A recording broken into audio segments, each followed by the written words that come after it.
Estamos em contato agora com o Everardo Maciel, que é ex-secretário da Receita Federal. Doutor Everardo, boa tarde. Não estamos conseguindo ouvir, doutor Everardo Maciel, estamos vendo apenas a imagem. Nós vamos Bom, voltar a falar sobre certamente não viria porque eu estava com o microfone desligado. Agora sim, Acho que boa agora... tarde. Boa tarde a você e aos ouvintes da Jovem Pan. Bom, há pouco nós falávamos, doutor Everardo, a respeito dessa questão de reforma tributária. Eu falei até com o Aguinaldo Ribeiro, que é relator da proposta na Câmara, e a gente vê entre os parlamentares um otimismo muito grande quanto à possibilidade de aprovação da reforma, que agora foi para a comissão mista. Tem uma proposta na Câmara, outra no Senado. Eu sei que o senhor não gosta dessas reformas, mas quando se tem uma mobilização no Congresso, aumenta as chances aí de aprovação. Eu queria saber quais são os pontos que o senhor questiona em relação ao que está sendo discutido. Eu questiono completamente as propostas.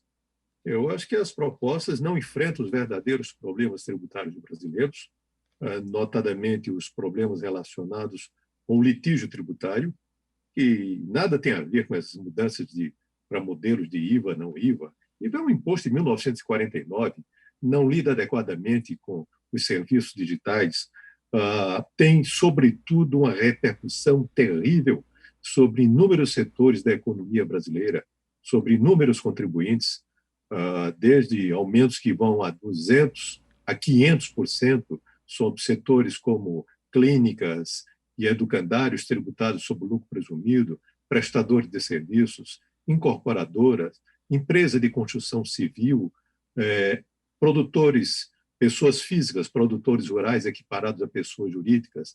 E, portanto, em todo esse universo só tem um beneficiário visível, que são instituições financeiras. Então, eu não consigo compreender em que isso importa para melhorar o ambiente de negócios do Brasil, do ponto de vista tributário, e um aumento de carga tributária enorme, extraordinário, sobre inúmeros setores da economia brasileira, principalmente os pequenos, médio e médio contribuintes. Essas são as principais vítimas desse processo. E a gente não vê do lado do governo uma crítica maior a esse tipo de projeto. Na verdade, o que a equipe econômica pretende, por exemplo, é dar prioridade no primeiro momento à unificação de tributos federais. É o que o ministro Paulo Guedes tem falado muito. Ele acha que seria muito confuso você, no primeiro momento, unificar também ICMS e ISS. E ele ainda pensa na tributação, o senhor falou dessa questão dos serviços digitais, ele pensa muito na tributação sobre as transações financeiras, que hoje também seria uma forma de se pegar os serviços digitais que passam exatamente por esse tipo de transação. E tributação de dividendos, seria por aí a ideia do governo, embora ele esteja muito atrasado com a apresentação de um projeto, né? Bom, veja bem, nós trabalhamos com com muitas obscuridades. Quando eu vejo falar fusão de PIS com COFINS, essas duas contribuições são iguais. Não é a fusão de uma coisa com ela mesma. A distinção que existe entre o PIS e a COFINS é quanto à destinação do recurso. É do lado, portanto, das finanças públicas, é do lado, portanto, do tesouro e não do lado da tributação. Enquanto o PIS financia o seguro-desemprego, a COFINS financia a Seguridade Social. Quer dizer, era apenas abrir uma discussão enorme sobre que parcela vai para o seguro-desemprego, que parcela vai para a Seguridade Social. No fundo, o que eu percebo é uma forma dissimulada de aumentar a tributação sobre os 854 mil contribuintes optantes pelo lucro presumido, notadamente as pequenas e médias prestadoras de serviço, sobre os comerciantes. No fundo, é apenas isso, nada mais. Quanto à questão de serviços digitais e transações financeiras, está mal posto. A discussão sobre tributação de serviços digitais está muito avançada na Europa. Já existem 7 países que têm uma proposição concreta.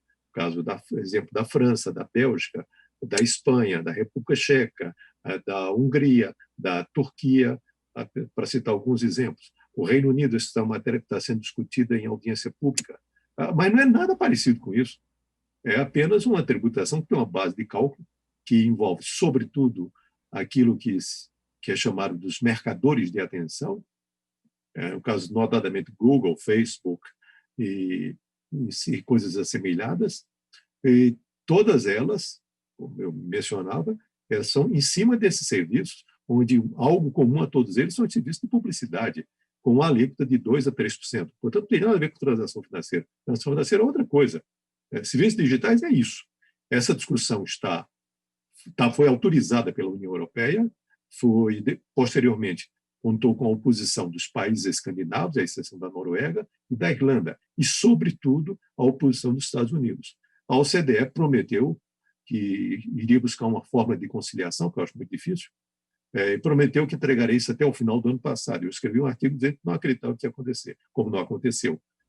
Foi adiado para julho deste ano, portanto, para este mês. E alegou-se que não ia haver a discussão que seria em Berlim por conta da pandemia. Evidentemente que isso é uma alegação falsa, que a reunião podia ser virtual. E se pediu um novo prazo até o final do ano para se encontrar uma conciliação. Acho difícil que se encontre isso, mas na Europa está avançando, as legislações já estão prontas e não trata de transação financeira. Isso é um outro assunto. Não tem a ver com isso. Tributação Agora, de dividendos, não. Pois não? doutor Everardo, na sua visão, o que se poderia fazer em termos de reforma tributária? Porque a gente não pode nem pensar em os estados ou o governo federal abrir mão de receita, principalmente com todos os gastos adicionais relacionados à pandemia. Mas alguma coisa que simplificasse de fato. A gente tem um sistema caótico no Brasil, com muitos remendos, emendas e alíquotas. É difícil o entendimento, se perde tempo, muitas empresas acabam deixando de cumprir as obrigações por não entender, por não saber exatamente o que mudou, o que se poderia fazer, por onde a gente pode ter, de fato, uma reforma racional do ponto de vista das suas críticas? Primeiramente, compreender o problema. Quer dizer, vamos separar as coisas. Quer dizer, a dificuldade para cumprir obrigações tem a ver com obrigações acessórias. Nós estamos falando de administração tributária e não do tributo em si mesmo. Qualquer que fosse o tributo, com o modelo que tem hoje, seria algo que envolveria reservar um tempo bastante grande para cumprimento de obrigações. Então, primeiro é compreender o problema. Segundo é compreender que o verdadeiro problema tributário brasileiro é o litígio.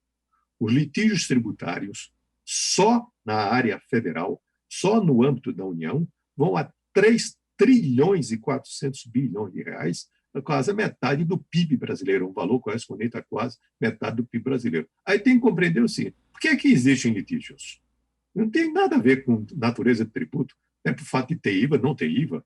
Os Estados Unidos não têm IVA e prosperam, isso não existe, isso é fantasia.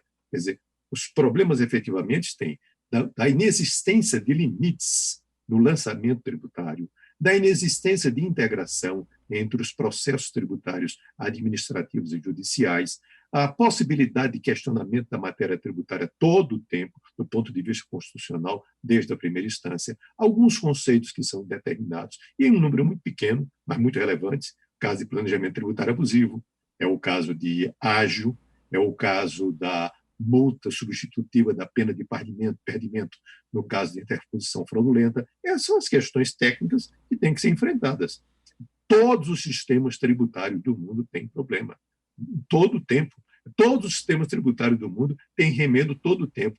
Basta olhar o que foi feito na administração Trump nos Estados Unidos. As mudanças alcançam 500 páginas.